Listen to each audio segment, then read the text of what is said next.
हाय हमारे प्रिय छात्रों, आज की हमारी प्रश्नावली स्टार्ट हो रही है 1.3 10th क्लास एनसीईआरटी बुक से 1.3 प्रश्नावली है और उसमें पहला क्वेश्चन दिया हुआ है, सिद्ध कीजिए कि रूट 5 एक अपरिमेय संख्या है। तो पहले हमें यह समझना होगा कि अपरिमेय और परिमेय में डिफरेंट क्या है। तो देखो, परिमेय संख्या जो होती है हर एक वह संख्या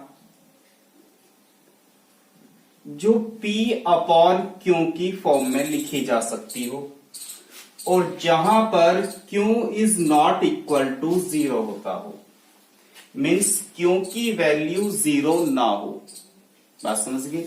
तो वह संख्या क्या होगी? परिमेय संख्या होगी और बाकी संख्या अदरवाइज क्या होंगी? अपरिमेय संख्या होगी। तो क्या है कि P अपॉन Q की फॉर्म में लिखी जा सकती हो और Q is not equal to 0 होता हो, यानी कि Q जो है वो 0 ना हो, ऐसी संख्या क्या होंगी? परिमेय संख्या होंगी। मीन्स जो अंश और हर दोनों की फॉर्म में लिखी जा सके, जिसमें अंश भी हो और हर भी हो, मीन्स नंबरेटर भी हो और डिनोमिनेटर भी हो, but denominator is not equal to 0। बात समझ गए होंगे। एक चीज और कि P और Q जो हमारे दो पूर्णांक हैं, क्या है ये? पूर्णांक, इंटीजर।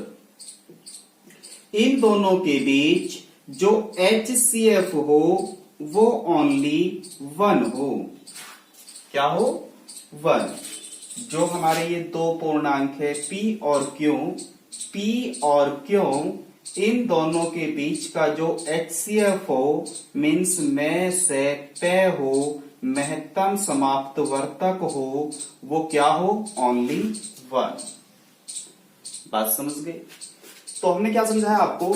परिमेय संख्या वो संख्या होती है जो P अपॉन Q की फॉर्म में लिखी जा सके और उसका Q का मान 0 ना हो, यानी कि अंश और हर की फॉर्म में हो, नंबरेटर और डिनोमिनेटर की फॉर्म में हो, जिसमें डिनोमिनेटर नॉट इक्वल टू 0 हो, और जो P और Q है ये दो इंटीजर हैं, दो पूर्णांक हैं, जिनके बीच जो HCF है वो ओनली 1 है। इन दोनों के बीच में जो महत्तम समाप्त वर्तक हो वो ओनली 1 हो। इन दोनों का जो मैसे हो वो केवल क्या आता हो? 1 आता हो। फॉर एग्जाम्पल, जैसे हमारे पास में एक रेशनल नंबर यानी कि परिमेय संख्या 5/3 है, तो आप देख पा रहे होंगे इन दोनों संख्याओं के बीच में केवल 5 और 3 का जो मैसे है, HCF है, वो ओनली कितना है? 1 है। इसका मतलब ये एक कैसी संख्या है? परिमेय संख्या है। बात आगे समझ में? और परिमेय संख्या को यदि हम पलट भी देंगे, अंश जो है उसे नंबरेटर डिनोमिनेटर में ले जाएंगे और जो डिनोमिनेटर है उसे नंबरेटर में ले जाएंगे। मीन्स इसे हम यदि 3/5 भी लिख दें तो भी ये हमारी इर्रेशनल नंबर होगी, यानी कि परिमेय संख्या होगी। बात समझ में आ गई? तो ये वाली चीजें आपको याद होनी चाहिए। क्वेश्चन जब हम अब करेंगे इनकी बहुत ज्यादा आवश्यकता होगी। चलो क्वेश्चन को शुरू करते हैं। हमें बताना है, सिद्ध कीजिए कि रूट 5 एक परिमेय संख्या है। अब रूट 5 अगर एक परिमेय संख्या है तो अब हम इसे कैसे सॉल्व करेंगे? देखो, सिंपल सा तरीका। क्या काम करेंगे? मान लेंगे, माना, बिल्कुल स्टेप पे ध्यान देना, माना रूट 5 जो है वो एक परिमेय संख्या है, परिमेय संख्या है। तो सबसे पहले हमें जो रूट 5 एक अपरिमेय संख्या दिया है उसे हमें एक परिमेय संख्या मान लेना है। जब भी वो हमसे कोई अपरिमेय संख्या को सिद्ध कराएगा तो उसे उसके अगेंस्ट ले जाना है परिमेय संख्या में। ठीक है। अब अभी आपको बताया परिमेय संख्या जो होती है वो किस फॉर्म में होती है? P अपॉन Q की फॉर्म में होती है। किस फॉर्म में होती है? P अपॉन Q की फॉर्म में होती है। तो ये हमारी P अपॉन Q की फॉर्म में चली गई। इसके बाद आपको क्या काम करना है? जहां P और Q क्या है? P व Q दो पूर्णांक हैं। क्या है? पूर्णांक है। मैंने अभी बताया आपको P और Q क्या है? पूर्णांक है। और जहां पर P तो 0 हो सकता है but Q is not equal to 0। और एक बात और बताई कि P और Q के बीच जो HCF होगा वो कितना होगा? ओनली 1 होगा। ये बात समझ के होंगे आप? आगे चलो। अब √5 को लिखा हमने P upon Q। P upon Q क्या काम करते हैं? इसके नीचे 1 मान लेते हैं। ठीक है, तो अब इसकी इधर और इसकी इधर इंटू कर देते हैं। इसकी इधर इंटू करेंगे तो P बराबर आया, क्योंकि इधर इंटू करेंगे तो 5√Q कर देते हैं दोनों पक्षों का वर्ग। दोनों पक्षों का वर्ग करने पर जब दोनों पक्षों का वर्ग करोगे P² बराबर √5Q का होल स्क्वायर। ठीक है, तो ये बना P² बराबर 5Q²। अब आप देख रहे होंगे ये जो P² है वो इस 5 से विभाजित हो जाएगा। ये जो P² है ये इस 5 से क्या हो जाएगा? विभाजित हो जाएगा। तो हम यहां लिखेंगे क्योंकि P² 5 से विभाजित है, इसलिए अब जब ये P² 5 से विभाजित है तो P भी क्या होगा? 5 से विभाजित होगा। विभाजित होगा। इस लाइन को कुछ ऐसे समझो। सपोज दैट हमारे पास में कोई संख्या है 3 का स्क्वायर। ठीक है, अब एक बात देख के बताओ, अगर 3 का स्क्वायर 3 तिया 9 होता है तो 9 अगर 3 से विभाज्य है तो 3 जो है वो भी तो 3 से विभाज्य होगा। अगर 5 का स्क्वायर कर दें, 5 का स्क्वायर किससे विभाज्य है? 5 से विभाज्य है। तो इसका मतलब ये जो 5 बचा वो भी किससे विभाज्य होगा? 5 से विभाज्य होगा। तो बात समझिए, ये P² यदि 5 से विभाज्य है तो P किससे विभाज्य होगा? 5 से विभाज्य होगा। क्लियर है यहां तक? इसके बाद क्या करना है तुम्हें? फिर मानना है, माना ये जो P है, P बराबर 5 PC, कुछ भी एक इंटीजर ले लेते हैं, सपोज दैट R है। यहां पे लिख देंगे जहां R एक अन्य पूर्णांक है। अन्य पूर्णांक है, कोई दिक्कत नहीं। इधर से साफ कर देते हैं। अब थोड़ा ध्यान से समझिएगा, क्वेश्चन बहुत ही मोस्ट इंपोर्टेंट है, बोर्ड परीक्षा में जरूर पूछा जाता है। अब हमने लिया कि P बराबर जो है वो 5R है। क्योंकि P बराबर कितना लिया है हमने? 5R। इसका भी दोनों पक्षों का वर्ग कर देते हैं। दोनों पक्षों का वर्ग करने पर जब हम इसका दोनों पक्षों का वर्ग करेंगे तो आप देख रहे होंगे P² बराबर बना 5R का होल स्क्वायर।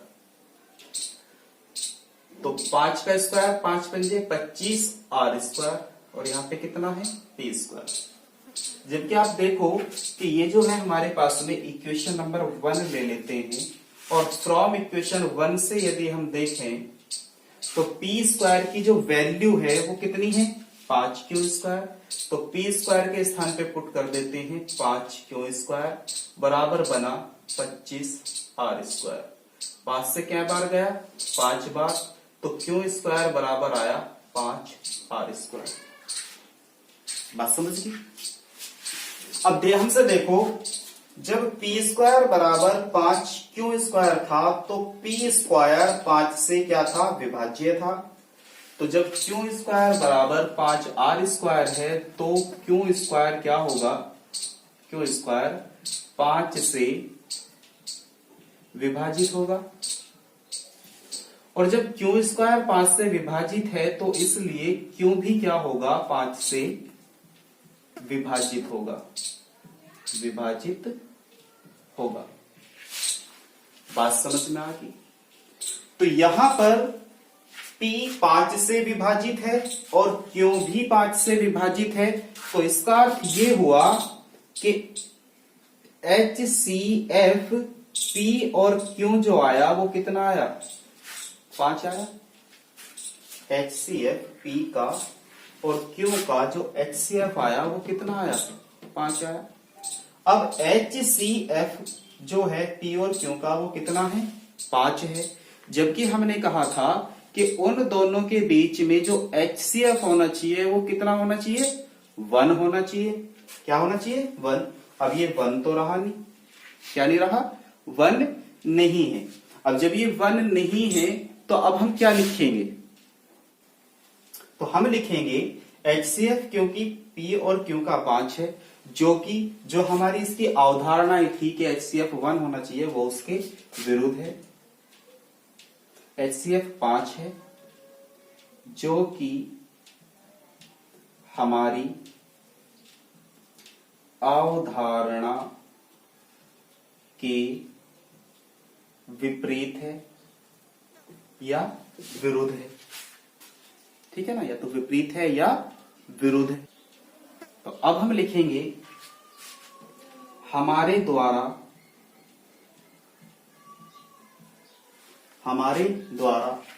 मानी गई बात जो हमने मानना था, ऐसे कि √5 एक परिमेय संख्या है तो वो उसका क्या करता है, विरोधाभास करता है। क्या करता है, उसका विरोधाभास करता है। हमारे द्वारा मानी गई, शुद्ध हिंदी में लिखो, बात का विरोधाभास करता है,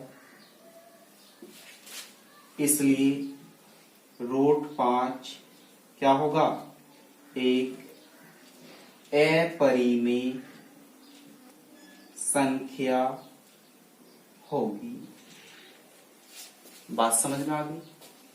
दोबारा समझो, हमें दिया हुआ था सिद्ध कीजिए कि √5 एक अपरिमेय संख्या है।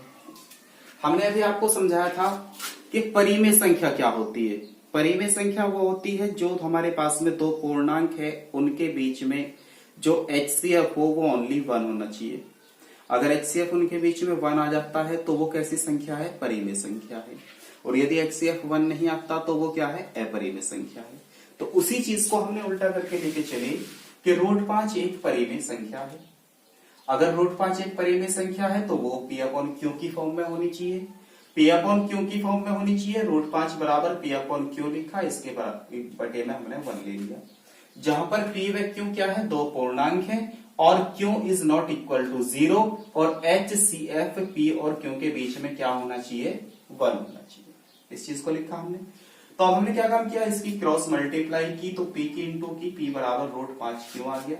दोनों पक्षों का वर्ग किया, P स्क्वायर बराबर √5Q स्क्वायर, स्क्वायर से रूट कैंसिल हो गया तो 5Q स्क्वायर, ये हमारी इक्वेशन 1 होगी। और यहां से हमने देखा कि 5 जो है वो Q स्क्वायर को क्या कर देता है, विभाजित कर देता है। तो हमने लिखा P स्क्वायर 5 से क्या है, विभाजित है, तो P भी क्या होगा, 5 से विभाजित होगा। अब P 5 से विभाजित होगा तो हमने लिखा, एक मान लिया एक अन्य पूर्णांक, अन्य इंटीजर कि P बराबर जो है वो 5R है।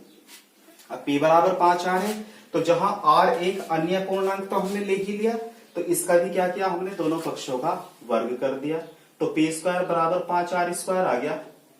5 का स्क्वायर 5 पंजे 25 और P स्क्वायर का मान इक्वेशन फर्स्ट से क्या था, 5Q स्क्वायर। 5Q स्क्वायर हमने यहाँ पे रखा, P के स्थान पे 5 पंजे 25, 5 बार कट गया तो Q स्क्वायर बराबर 5R स्क्वायर आ गया।